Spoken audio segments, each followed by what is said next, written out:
के बाद आप सभी का एक बार फिर से स्वागत है। तो जनता यहाँ पर अपने सवाल उठा रही है। सुरेंद्र शर्मा इसे जानने की कोशिश करेंगे। ब्रेक पर जाने से पहले एक शख्स ने कई तरह की बातें कही थी, क्या उनका समाधान हो पाया है या नहीं हो पाया, कितनी सच्चाई उन बातों में। सुरेंद्र शर्मा जी, अभी एक शख्स थे जो तमाम तरह की बातें कर रहे थे, कितनी सच्चाई उनकी बातों में? ये कहना चाहता हूँ, वो शख्स तो बेचारा इनोसेंट है। ये मेरे साथ में बैठे हैं वाजपेयी जी, ये मेरे पास बैठे हैं जो पार्टी को बिलोंग करते हैं। ये पार्टी है, ये उनकी भी पार्टी है। एक्चुअल में अभी वाजपेयी जी बोल रहे थे कि पार्क में जो है हमने पार्किंग की बात करी, तो उस टाइम में मैं काउंसलर था, मैंने 45 करोड़ रुपया सैंक्शन कराया था उसके लिए। अब नीचे से एक बार बताइए, 4 फ्लोर नीचे जो है बेसमेंट के अंदर वो पार्किंग जानी थी, उसके अंदर 19 सेंटीमीटर वाली लाइन निकल आई अगर उसके अंदर, तो क्या मान लो आप एक बताइए कि पॉसिबल है कि 19 इंची जो लाइन है वो निकल जाए और उसमें जो है आदमी अगर डूब जाते हैं, कल को कोई पाइप लीक हो जाता है तो उसमें क्या होता? उसमें 3 बार लवली जी यहाँ पर हमने जो है कमिश्नर एमसीडी कमिश्नर जल बोर्ड की यहाँ मीटिंग कराई, वो उन्होंने बोला कि ये पाइप ट्रांसफर नहीं कर सकते, उससे जो आगे पानी जा रहा है उसका जो पानी है वो स्लो हो जाएगा। इसकी वजह से वो जो है पार्किंग कैंसिल हुई। हम भी पुरजोर हमने कोशिश करी कि वो, अगर एक बात बताइए कि अगर 45 करोड़ रुपए सैंक्शन कराया तो क्या इनकी किसी आदमी ने कराया? वो तो हमने कराया। ऑलरेडी मैं यहाँ से काउंसलर था, मैंने कराया और मैं नहीं चाहता था कि यहाँ पे बने। अब अगर कोई प्रॉब्लम आ गई उसके अंदर तो अपनी जनता को पहले देखेंगे, जनता की लाइफ को पहले देखेंगे। जहाँ कौन सा वो जिसकी बात कर रहे हैं, वो मैं इस पार्क की पहली बात कर रहा हूँ, उसके बाद वो कब्रिस्तान की बात कर रहे हैं। कब्रिस्तान की जो बात कर रहे हैं, जो ये शास्त्री पार्क वाला एरिया है, ये अपने मतीम अहमद जी हैं, उनके पास 15 साल से एरिया था। अगर उन्होंने कब्रिस्तान देना था तो वो देते। अब अगर मान लिया जाए कब्रिस्तान लवली जी ने दिया तो निश्चित रूप से लवली जी के लिए कहा जाएगा। सरकारी पेंशन की बात रही है, वो जो जिससे आप बात कर रहे थे वो इनोसेंट है, क्योंकि पेंशन कोई भी है वो विदाउट चेक नहीं जाती है।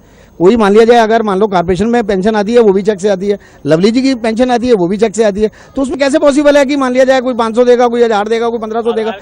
आधार मैं आपसे यही बात मैं आपसे भी पूछना चाहता हूं कि आप बताइए कि आधार कार्ड के लिए अगर वो ये कहते हैं कि कोई पैसा खाता है तो बताइए कहां कोई आधार कार्ड बना पाता है?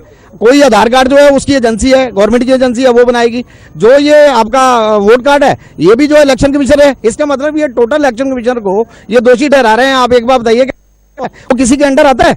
मान लिया जाए इलेक्शन कमीशनर का जो डिपार्टमेंट है वो क्या बीजेपी के अंडर आता है, क्या कांग्रेस के अंडर आता है, क्या आम पार्टी के अंडर आता है? वो तो इंडिविजुअल पार्टी वो है। ठीक है, बात एक और भी है, अगर इनकी पार्टी को अगर हम देखें, आप एक बार बताइए कि नकली नारे, ठीक है, नकली नारे दिए, झूठे सपने दिखाए, आज तक एक काम कोई पूरा हो गया? आपके इनके मोदी जी की बात ले लीजिए, क्या किया उन्होंने? अभी भी आप मान लो 100 दिन में काला धन लेकर के आएंगे, 15-15 लाख रुपए, पूरी बात होने दीजिए, 15-15 लाख रुपए जो है वो हम पब्लिक के अकाउंट में आ जाएंगे। जितना 6000 रुपए गरीब लोगों ने अपने अकाउंट कराए, अगर उनका 6000 करोड़ रुपया किसी और को दे दिया, उसके अलावा अगर उसकी FD करा करके उसका इंटरेस्ट भी अगर पब्लिक में देते तो 1500 रुपए की बात हो रही है। आप बताइए क्या? एक मिनट, हाँ जल्दी की ये बात है। इन्होंने अभी 2-3 बातें बताई। पहली बात बताई कि इसके अंदर पाइपलाइन की वजह से वो नहीं हुआ। एमसीडी का ऐसा नहीं है कि ये कोई 500 साल पहले हुआ जो इनको याद नहीं है कि यहाँ पर पाइपलाइन है या नहीं है, ये सब जानकारी थी। सिर्फ झूठी वाई जल्दबाजी के अंदर इन्होंने जो जनता का पैसा वेस्टेज करवाया, वो उसके लिए पनिशमेंट, उसके लिए कौन जवाब देगा? दूसरी बात, ट्रांसपोर्ट के होते हुए एक भी यहाँ से बस नहीं है जो किसी अस्पताल या रेलवे स्टेशन को जाती हो, ये ट्रांसपोर्ट का उनका है। शिक्षक, अब सुनिए नहीं आप बताइए। आप सर मैं ये कहना चाहता हूँ, Modi ji make in India करते हैं, बाहर जाके कह रहे हैं कि आप हमारे देश में आओ। यहाँ जो देश के रोजगार है उनको खत्म कर रहे हैं। 2 लाख आदमी जो यहाँ पे काम करता है रेडीमेड फैक्ट्री में, 3-3, 4-4 मशीनें लगा के, उनको तुम लाइसेंस नहीं देते। इंस्पेक्टर आता है, लाइसेंस पे छापा मारता है, पैसे मांगता है, वो कहाँ जाएगा? मेक इन इंडिया कहाँ रही? बिल्कुल सही बात है। मेक इन इंडिया में आप क्या करेंगे अगर यहाँ से बीजेपी का विधायक बनता है? विधायक ने लोगों की फैक्ट्रियां सील कराने के लिए जबरदस्ती एमसीडी को वो करके और जबरदस्ती लोगों को प्रेशर डाला, जबरदस्ती।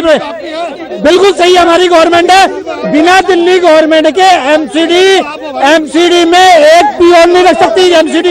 एमसीडी में जो कमिश्नर है, अगर लवली ने गलत किया, एमसीडी किसकी है? बीजेपी वालों की।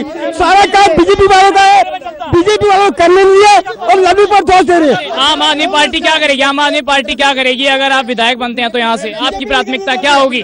आपकी प्राथमिकता क्या?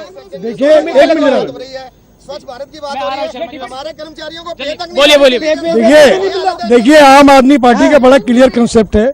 जब मैं पहले चुनाव लड़ रहा था, हमारी आम आदमी पार्टी की सरकार आई, हमारे लीडर अरविंद केजरीवाल ने कहा कि हम 49 दिनों के अंदर, आप देखिए मेरी बात तो सुनिए पहले आप, हमने लोगों को पानी फ्री दिया है, हमने बिजली के रेट आधे किए 3 महीने के लिए बस। मेरी बात सुनिए आप, और मेरी बात तो सुनिए आप। 3 महीने थे।